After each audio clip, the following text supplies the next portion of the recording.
Hey everybody, Jason Podolin here, back at you with another segment of Lessons from a Pro. This is where we get to hear from one of my guests from my podcast called Up My Hockey, where we cover lessons and experiences from those on their journey. So you, either the hockey coach, the hockey parent, or the player themselves, can learn from others and apply it to your own life and add it to your skill bank. And in this case, we're going to talk to Jason Krog. Jason Krog is a Hobey Baker winner. Hobey Baker means that you were the best collegiate athlete in the hockey world for an entire season. This is a very, very prestigious award.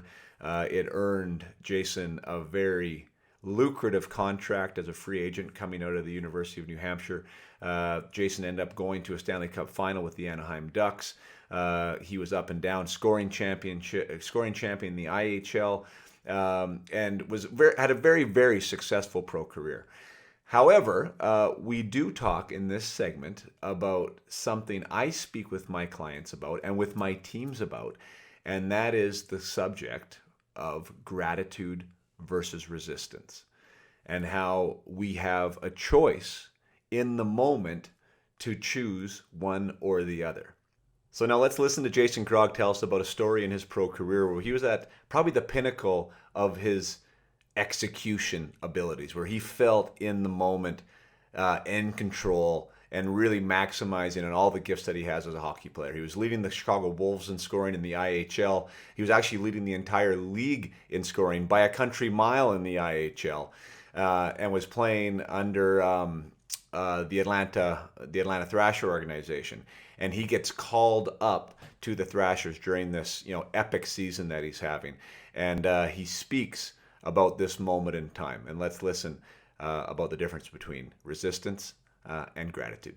Maybe I had some shots in the NHL that year, and it was put in a different role. And I think Hartley was the coach, and I wasn't a Hartley kind of player, and I could see that and I could feel that.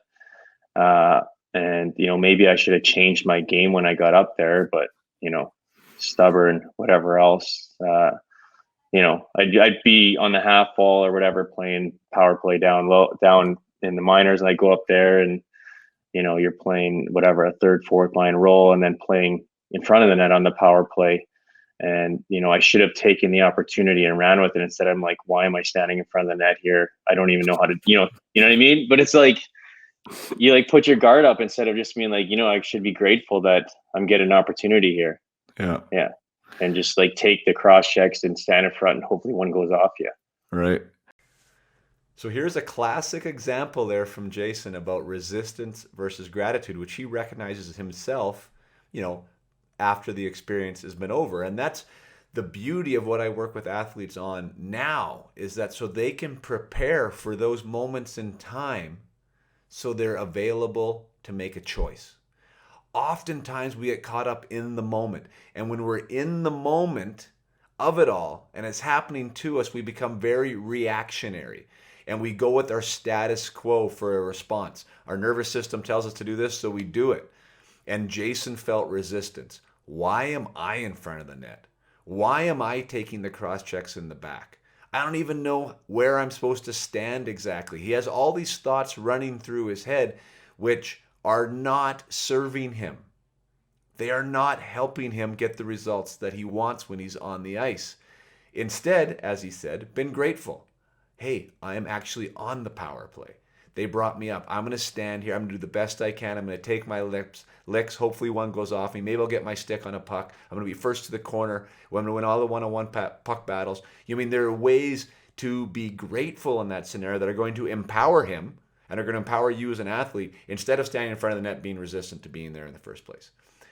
When I work with my athletes, we have to remember about what our overall goal is. That's very, very, very, very important to keep in front of ourselves. So in Jason's case, if his goal was to become a full-time NHLer again, he had to keep that right in front of him, so then he would be grateful for the opportunity and find ways to be productive, the most productive he can be in that moment.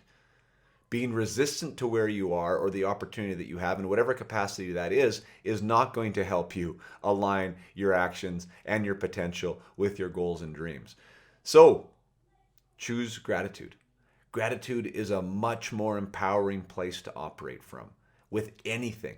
You're going to find solutions quicker. You're going to find access to opportunities that might otherwise be invisible to you because you're so focused on what's wrong. When you're focused on what's wrong, and in Jason's case, standing in front of the net and taking the cross checks and the bruises on your back, you can't see the ability that it might be there to open up for a pass or to deflect a shot or to be first to a puck battle. So these are small examples, but we can work on this gratitude versus resistance off the ice too. So for all you who are maybe not playing games right now or are even shut out, you can find where the resistance is in your life right now. And how can you transform that into gratitude?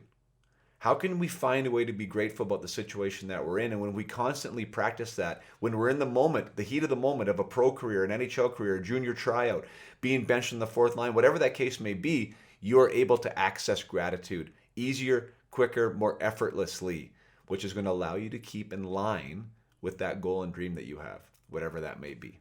So I wish you well. Gratitude's a gift. Keep rocking it. Cheers.